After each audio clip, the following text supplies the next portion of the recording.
Hello there everyone, welcome back to another video about a children's trading card game. In today's video it's another tier list. I say another, I'm not sure if this is going up before the other one, we'll see. Before I get started I want to thank Sundial, my Sim and Level supporter, and remind you to join my Discord server, which is linked in the description, which is right next to the like button. Just click that. Okay, so what are we talking about today? Well, as I said, it is another tier list, and I think it is very much worth discussing how strong each of the rulers are with the addition of set 2. There are 6 main rulers in the game. Technically there is still World Masters Alpha and Beta, however they can only use set 1 cards, so at this point they are completely irrelevant. You will never see them do anything.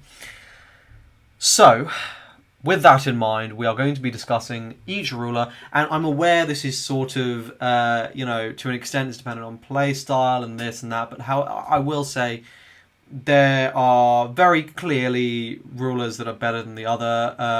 So I'm talking about this from a competitive mindset, and with that in mind, which of these rulers would I take to an event? You know, assuming I'm going to play the best possible deck available for that ruler in the set 2 format.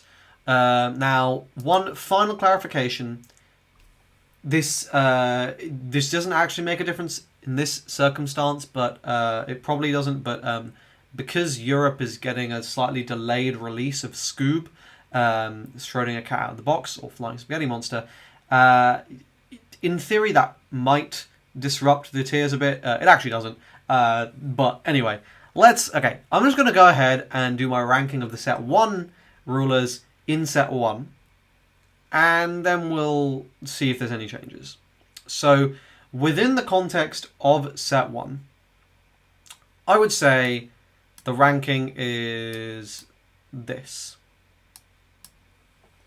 This is how I would rank them in set 1. And let's discuss the choices there. So Apprentice would be the highest ranked in A tier because it's not much better than the other options, and you are certainly losing an amount of consistency and agency and sort of all that sort of stuff. However, to make up for it, in a competitive setting, it's much easier to pilot than anything else. Like, you just have to turn over the top 2 cards and kind of play around obvious things your opponent's playing. And, because of that, if you can imagine a sort of extended play scenario, that's going to be a hell of a lot easier to play over an extended period of time. On top of that, the decks are very good. It's not as if the decks aren't as good as Knight decks, and if anything, they're better. Not much. I would say they're probably close to as good, maybe a little bit better than the best Knight decks. So, sort of, with that in mind, it's no surprise that Apprentice is just better. Next is Knight, which I think is a little bit worse than Apprentice. The decks are close to as good, if not... the difference is not that big. However, the thing to keep in mind is with Knight, you have to actively think all the time, right? You're managing your costs, you're doing all sorts of stuff. The deck building is way more difficult to make the deck flow properly. So, you have all of that additional baggage to do basically what Apprentice is doing in set 1. That means it's just not worth it really, so I would drop it down a tier. And then Highlander is the same sort of deal as Apprentice, but just less consistent. You get more options, cool, but and I think it's good. But I would say in terms of power, it's the worst. Though it's by no means bad. I would say because in Highlander there's only really 1 or 2 good builds, and those builds are tier 1.5. I would take those pretty happily to a locals, and I could win. But to a regionals, I probably wouldn't unless I was just looking for fun. So that's how I would say the tier list is in set 1. What about set 2? What changes? Well, let's go ahead and place the new ones before we adjust any placement of the old ones. So the first one I want to add is Legion, and Legion's going straight into D. It's just... So, in theory, it could be good, but God, the card pool does not support it at all. So Legion is just Energy Highlander but like energy decks were already like kind of worse, and the gap is kind of bigger even in set 2. Energy decks are just worse. So like you have that. It totally won't be as big in our English format because there's differences, which I will be making a video out, so you should subscribe to see those differences. But yeah, so you have that issue where energy decks just aren't as good, and then it's just way more difficult to play. It's really difficult to deck build for because like you have so many options, and it's just a whole host of issues. I just don't think Legion's very good. D might be harsh.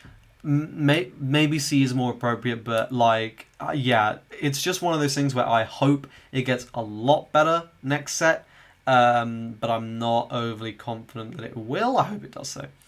Next, we've got Berserker. So, Berserker is basically high roll the deck. If you successfully high roll your opponent, there's not much they can do about it. And of course, you do have access to a very strong card in Darumagedon, sort of purpose-built for Berserker, and ended up breaking Apprentice. Thanks. But yeah, how is this? I would say this is B. I'd put it in B. I think it's pretty good. Is it better than Highlander? Probably not. I think Highlander's probably better. But yeah, I think it's decent. I think it's fine. You know, it's fun, but I wouldn't play it too much. But it's fun. Wizard, I'm gonna put in C because there's like one good build of Wizard, and it hasn't topped since like week 2, I want to say, or week 3 of set 2 format in Japan. It just died because like it's just not very good. So like, there's only one viable build really, and that viable build immediately fell off basically. So yeah, really not fantastic. Very depressed because it was the ruler I was most looking forward to. But it's not the end of the world really. So let's now talk about the other rulers from set 1. Does Highlander change position? No, I think Highlander will remain in B. And actually, I think it's the top of B. And why do I think it's the top of B? Well, in terms of Highlander itself, it gets a lot of very nice new options in set 2, and it just gets to upgrade sort of like half its deck to make it way stronger, which is really nice. That's generally what you like would want to see. It's just very, very good.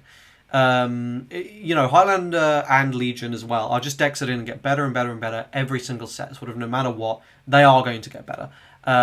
Just because you're playing less filler cards, you're playing more good cards, and when they reach the point that like every card is really good, they're going to be really good. They get access to 3 factions, okay? Don't forget that.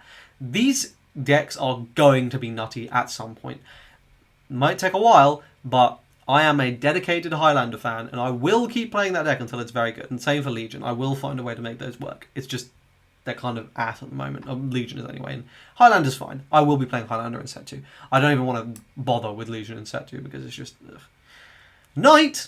Up to 8 tier! Yay! There's way more viable decks for Knight in set 2. It just feels better. Much nicer options. Yeah, Knight is great in set 2. I really enjoy playing it. Genesis Summon, Darkness, Red, Blue. Oh, Pink, Blue. Very fun decks. All very, very decent. Very, very solid. Pink, Yellow as well. Great options. Very, very good. And if only I could stop there, but unfortunately, Apprentice is just S tier. Why is that? Darumagedon.